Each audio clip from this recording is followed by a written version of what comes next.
आज ही Doubtnut app download करें। Doubtnut पर होगा अब आपके सभी मैथ्स, केमिस्ट्री, फिजिक्स और बायोलॉजी डाउट्स का सफाया। बस अपने क्वेश्चन की फोटो खींचो, उसे क्रॉप करो और तुरंत वीडियो सोल्यूशन पाओ। Download now.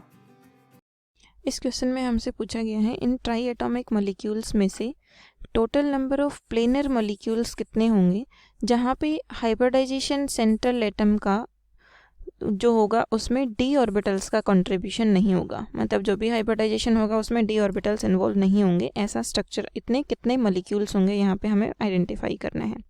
ठीक है, तो यहाँ पे सबसे पहले मैं कैलकुलेट करती हूँ I3 जो मॉलिक्यूल है इसका हाइब्रिडाइजेशन। तो I3 ऐसे एग्जिस्ट नहीं करेगा, यहाँ पे है I3 नेगेटिव। तो इसको हम कैसे कंसिडर कर लेते हैं I2 नेगेटिव, कॉम्प्लेक्स पे चार्ज ये है। अब इसका हाइब्रिडाइजेशन कैलकुलेट करने के लिए मुझे क्या करना होगा, 1/2।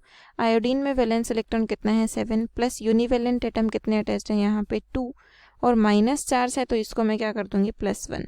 ठीक है, तो ये कितना हो गया 10 डिवाइडेड बाई 2 मतलब 5। तो हाइब्रिडाइजेशन क्या हो गया sp3d। ठीक है,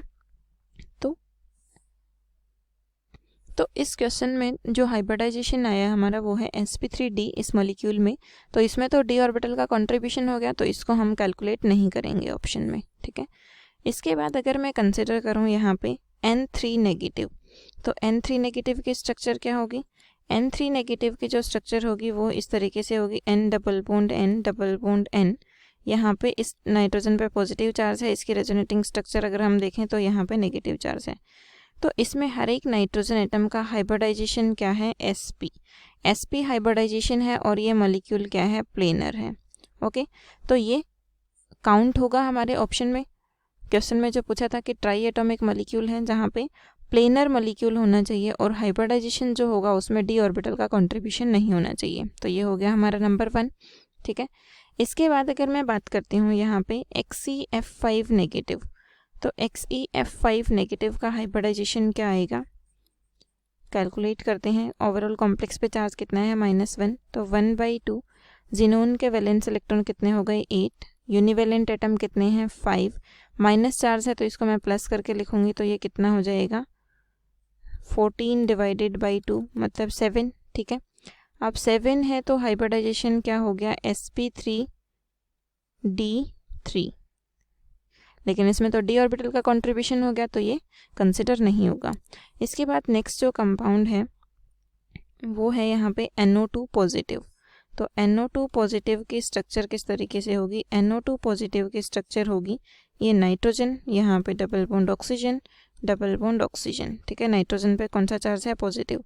हाइब्रिडाइजेशन क्या है sp हाइब्रिडाइजेशन है सारे एटम्स का, और स्ट्रक्चर क्या है प्लेनर। ओके, तो ये भी हमारे ऑप्शन में कंसिडर होगा जब आंसर लिखेंगे। इसके बाद नेक्स्ट क्या है, XeF5 का कर लिया, N3 नेगेटिव का कर लिया, I3 अगर इसको मैं नेगेटिव करूं तो इसका कर लिया, और उसके बाद NO2 पॉजिटिव इसका भी हमने कैलकुलेट कर लिया। फिर है O3। ठीक है, O3 को किस तरीके से लिखेंगे हम, तो O3 की जब मैं स्ट्रक्चर बनाती हूँ ओजोन की, तो यहाँ पे ऑक्सीजन, फिर ये डबल बॉन्ड ऑक्सीजन, ये ऑक्सीजन।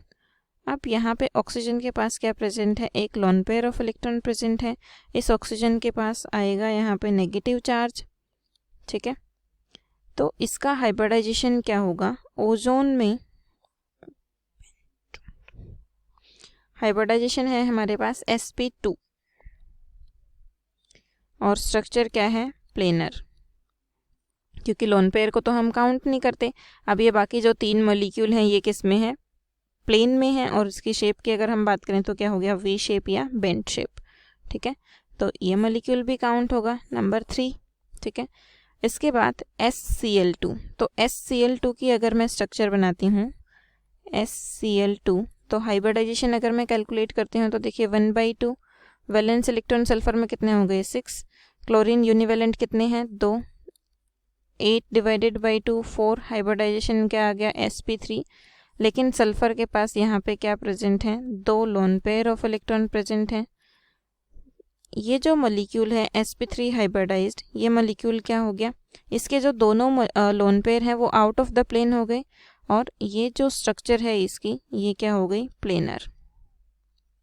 ठीक है, और इसमें डी ऑर्बिटल का कंट्रीब्यूशन नहीं है, तो ये भी कितना नंबर हो गया 4। इसके बाद नेक्स्ट कंपाउंड है ICl4। तो ICl4 इसका अगर मैं हाइब्रिडाइजेशन निकालती हूँ ICl4, तो ये कितना हो जाएगा 1/2। वैलेंस इलेक्ट्रॉन कितने हो गए 7। यूनिवेलेंट कितने हैं 4। अब इस पर कोई ना कोई प्लस या फिर माइनस चार्ज होगा। अब क्वेश्चन में हमें गिवन नहीं है, मैं कंसिडर कर लेती हूँ इस पे है नेगेटिव चार्ज, तो इसको मैं प्लस करके लिखूँगी, ठीक है। 12 डिवाइडेड बाई 2 यानी कि 6। तो हाइब्रिडाइजेशन क्या आ गया sp3d2। तो इसमें तो डी ऑर्बिटल का इन्वॉल्वमेंट है, ये रॉन्ग हो गया, ठीक है। इसके बाद नेक्स्ट है I3। अब I3 को अगर मैं पॉजिटिव कंसिडर करती हूँ चार्ज इसके ऊपर, तो ये क्या हो जाएगा I2 पॉजिटिव। तो इसको मैं किस तरीके से कैलकुलेट करूँगी 1/2। वैलेंस इलेक्ट्रॉन आयोडीन में कितने हैं 7।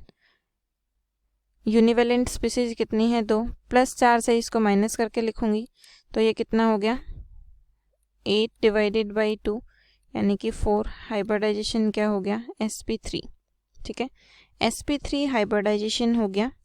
इसकी स्ट्रक्चर को किस तरीके से लिख सकते हैं हम, तो ये इसको इस तरीके से मैं बना सकती हूँ यहाँ पे क्या है आयोडीन कॉम्प्लेक्स पे चार्ज क्या है पॉजिटिव, 2 इस पे क्या है लोन पेयर को शेप में काउंट नहीं करते, तो ये पीछे क्या बच गई इसकी वी शेप या बेंड शेप, यानी कि ये मॉलिक्यूल क्या हो गया प्लेनर, ठीक है। तो ये भी sp3 हाइब्रिडाइजेशन है, डी ऑर्बिटल का कंट्रीब्यूशन नहीं है, तो ये क्या आ गया 5th नंबर। इसके बाद नेक्स्ट है XeF2। तो XeF2 इसका हाइब्रिडाइजेशन अगर मैं कैलकुलेट करती हूँ 8 + 2 कितना आ गया 5 n का वैल्यू, तो हाइब्रिडाइजेशन क्या हो गया sp3d। तो इसमें तो डी ऑर्बिटल का कंट्रीब्यूशन है, तो ये रॉन्ग हो गया। तो टोटल कितने आ गए हमारे पास ऐसे ऑप्शंस जिसमें डी ऑर्बिटल का कंट्रीब्यूशन नहीं है और जो मॉलिक्यूल प्लेनर है, ये आ गया 5। तो 5 हमारा आंसर रहेगा। क्लास 6 से 12 से लेके नीट IIT JEE मेंस और एडवांस के लेवल तक 10 मिलियन से ज़्यादा स्टूडेंट्स का भरोसा। आज ही डाउनलोड करें डाउटनेट ऐप या व्हाट्सएप कीजिए अपने डाउट्स 8400 400 400 पर।